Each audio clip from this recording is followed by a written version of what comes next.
Hi guys, this is Prasid Banerjee from Digit.in. We're going to talk about the performance, UI, battery and other aspects of the Lenovo S860 smartphone as you can see. So let's start with the UI. We look at Lenovo's UI. This is a lock screen. It's got, you can unlock it by swiping this to the right. To the left you get the camera. Swipe it, unlock it. This is the UI, Lenovo UI. If you've used a Lenovo phone before, you would have seen this before. Frankly, we don't really like the Lenovo UI because they've done away with the app drawer completely, the Android app drawer that you see. They've done away with that completely. Every icon is on the home screen and they're pretty big icons, which makes your screen, you would see here, the screen looks really cluttered. And this, being a demo unit, there's not much in it and we're already using three screens. So you would see that the cluttered, you would feel your home screen is already very cluttered. Apart from that, you wouldn't want to add any widgets to this because already you have too many things on it. You even have folders in it, but even with the folders, you will feel like there's less space on your screen. You've got the social folder, Lenovo gives you this upfront. The social folder, you've got the tools folder, you've got some games folders, it's got your games, and you've got your other apps, whatever apps you want. Lenovo gives you some of it, some apps together. There, in addition, you also have the settings screen. This is the settings button, which brings you up to the settings screen. It can take you to settings, change your wallpaper, change your themes. Lenovo allows you two themes at first. Then your screen manager, and this is your screen manager, basically to add screens, remove screens, things like that. And it also has your desktop settings. Yeah, so desktop settings, as you can see, it's got your wallpaper scrolling effect, your desktop transition, and other things that will depend entirely on how you use your phone. In order to you get to the multitasking screen on this, you have to long press this settings button. Long pressing this gives you something like this.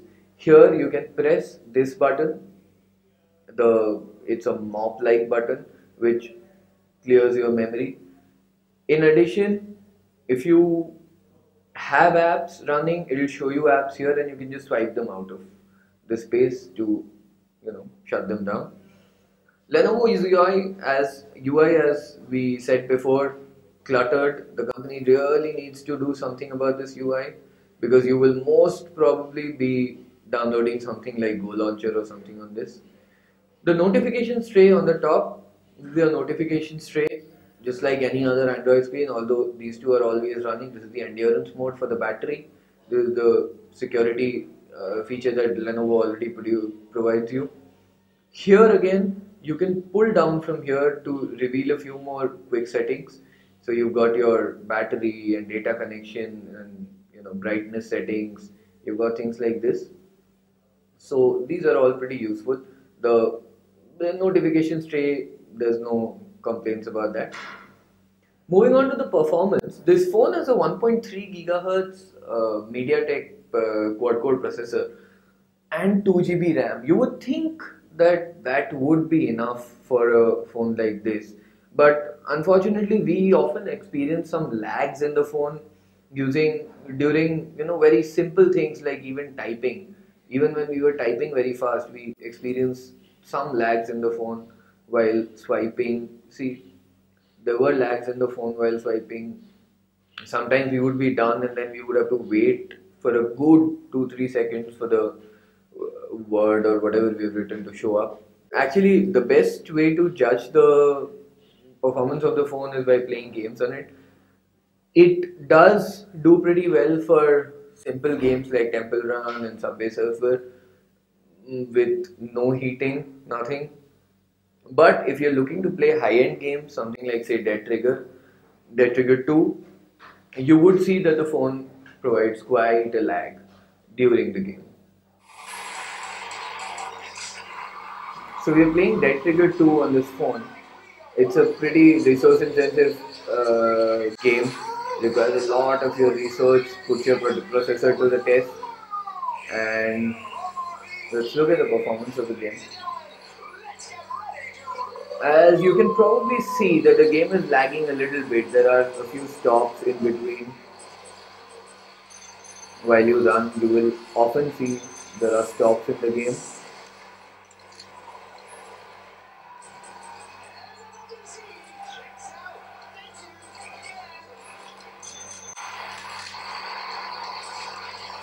One thing that we saw is that while playing, the game would suddenly stop absolutely completely. You know, like we would be trying to turn and you could just not turn because of most probably the processor and so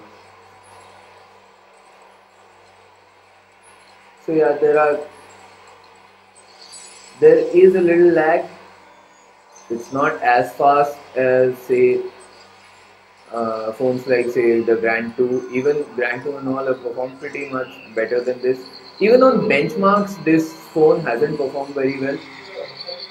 So there have been better phones in this range in terms of the benchmark scores, but synthetic benchmarks, as we have always said, they're not the end all and be all of things. So basically, if you're looking to play simple games, this is not a very bad phone. But if you're a real serious gamer and you play high-end games like Dead Trigger 2, Real Football, Shadowgun, Dead Zone, then this phone is not a good option. On the bright side, though, we have put this game through almost hour of gaming, and we have got no heating from it, which is pretty good, which is quite a good thing by Lenovo. Next up, let's look at the camera of this phone, which is another strong point for this smartphone. It's got an 8 megapixel rear camera with a single LED flash, as we have told you before. Uh, the camera actually performed above our expectations. It was quite good. The images are sharp and color reproduction is pretty good on this phone. They, as you can see, you have quite likely that you've seen cameras, 8 megapixel cameras, which cannot take images that are this good. Again, if you look at this, the colors on the image are pretty good. There's not a lot of blur. The images are sharp. Again, so the camera is a strong point of the phone, and there are other cameras which are not as good. Here again,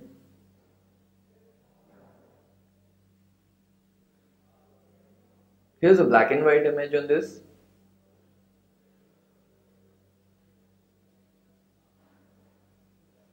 So as you can see, the camera performs pretty well. We don't have any complaints with the camera per se. And you would find 8 megapixel cameras which do not perform as well. But probably the biggest strong point of this phone is in its battery. It's got a 4000 mAh battery. And this is something that Lenovo has done before. It has, if you remember, there was a phone called P780 which also had the 4000 mAh battery. But in comparison though, when we put this through a battery test, you can get say a full HD resolution video on full brightness and Wi-Fi on. It can run on this phone for 7 hours according to our tests, which actually we had also put the P780 through that, and the P780 can run for more. After say about an hour of playing the video on this phone lost 14% of its battery, while the P780 lost only 7%. So you can see the difference. But still, having said that, this phone will give you very good battery. The 72% that you see here is after over an hour and a half of gaming and a lot of other normal usage. So that tells you that you can easily churn out a full day's usage out of this device under normal use, and we won't be surprised if you get more either. Now the best part about the battery in this phone is that you can use this phone to charge another phone. So how that happens is Lenovo has given you this converter with the phone. So what you do is you take the phone's data cable and you connect, of course, I'm sure you guys know, you connect the data cable to this, you connect the phone, again this side. Now you can connect it to another phone. Let's say we connect it to this phone, and it's charging. It starts charging the other phone automatically. So this is a pretty nifty feature, quite useful feature for somebody who say carries two phones regularly. If you do not have a dual SIM phone, or if you have a have to carry two phones for some reason, or for some other purposes. But this is something Lenovo is giving you along with this phone.